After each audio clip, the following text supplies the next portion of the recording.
And this is what we all feel, let's just not deny it. Something pulls and it tears in the deepest place. This is what we all know, why must we still fight it? It's time to open our eyes and acknowledge the writing on the wall.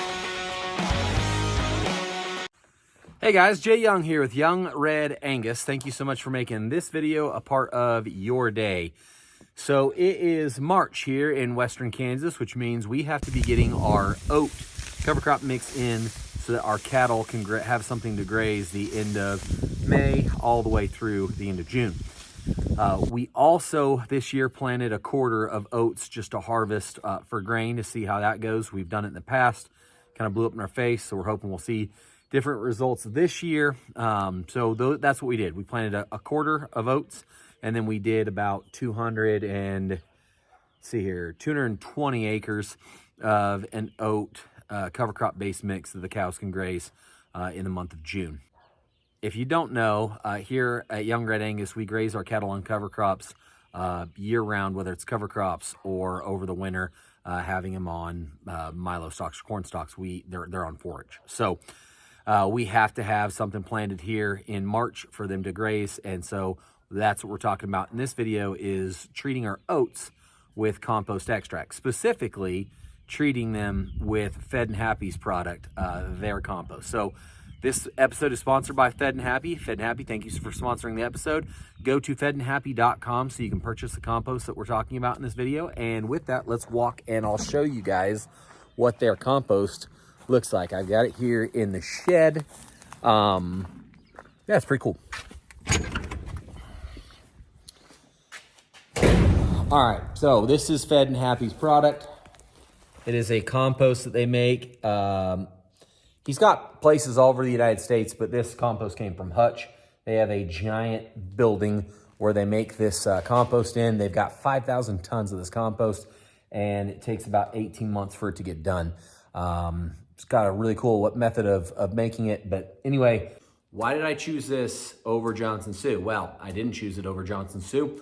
I actually mixed Fed and Happy's product with our Johnson Sioux to treat oats. So to be more specific than what I was talking about earlier, we have two fields that we planted, one for grazing, one for oats, just to see how raising oats is going to work out for us. On those two fields, we did two completely different things. So for the field of oats, I had time to treat it before we got it planted. So what I did was I took Dan's product and I dumped 2 5-gallon buckets into a 250-gallon IBC tote and filled it with 70 gallons full of water. We mixed that around, got a slurry going. That's what I would call those. That's more of a slurry than an extract.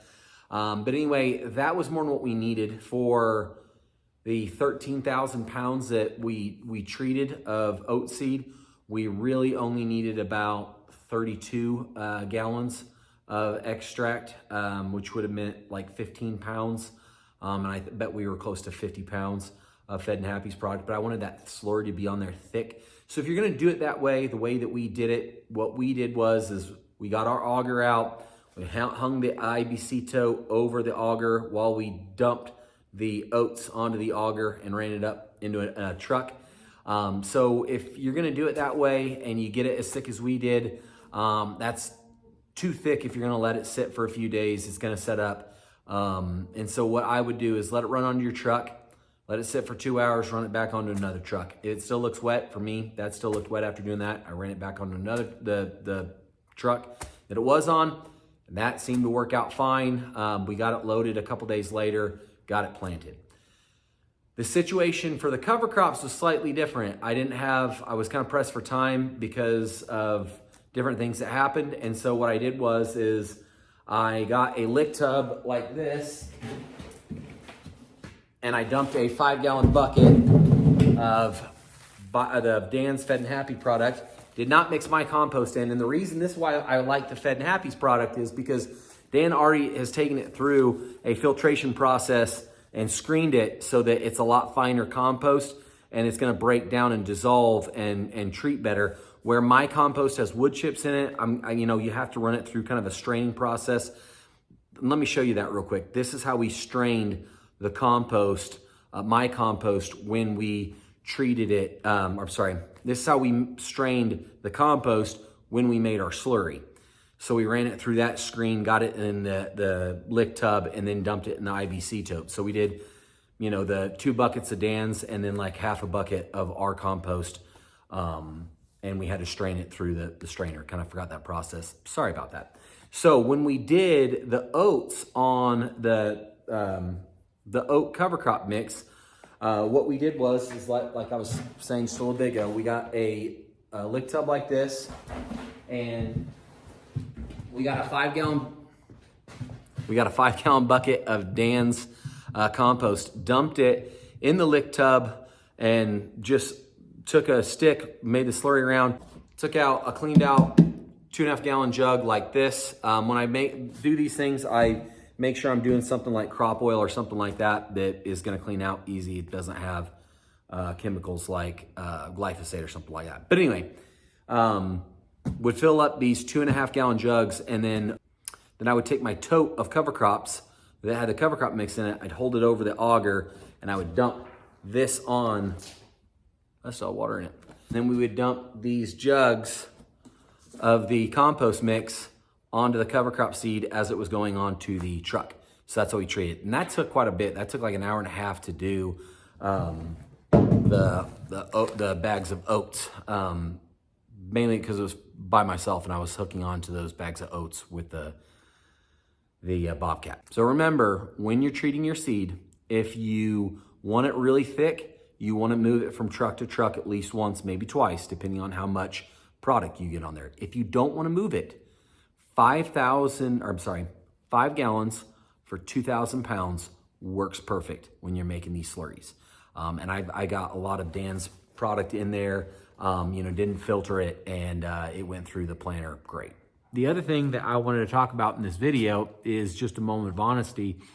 I'm getting burnt out on a lot of the stuff that I'm doing. And it was really hard to film this YouTube video this week because, I was in such a hurry. There's so much stuff going on. I felt like I didn't get a good job of filming and the footage done for this video. And it was really tiresome and burdensome. And it made me really reflect today what my problem was. And my problem is that, it is a busy season. Calving season's a busy season. Preparing for the bull sale's busy. But my biggest problem is not having an attitude of gratitude.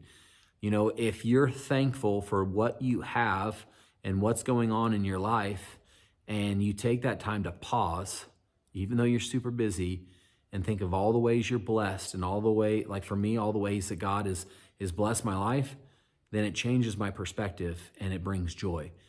And I can put a smile on my face and have the right perspective. If I don't do that, I tend to get angry, impatient, unkind, unloving, all the things I shouldn't be.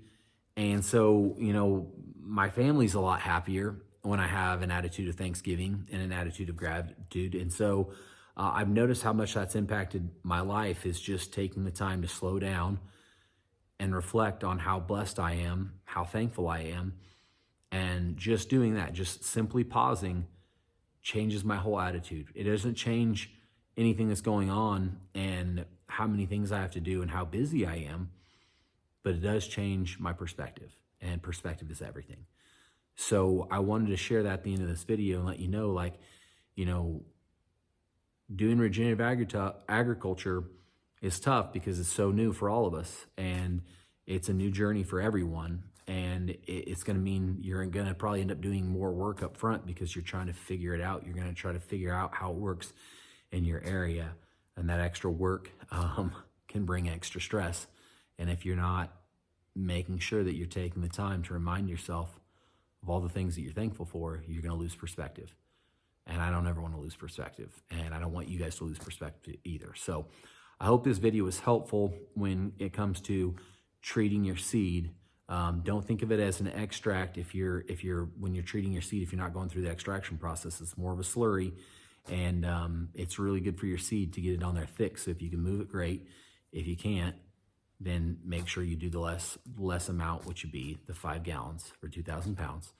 And I don't know, that's on volume wise on oats, like the volume of oats is bigger while the weight is lower. So something else to think of. And I have all the answers. This is how we're doing it. Hope it helps. Catch you later.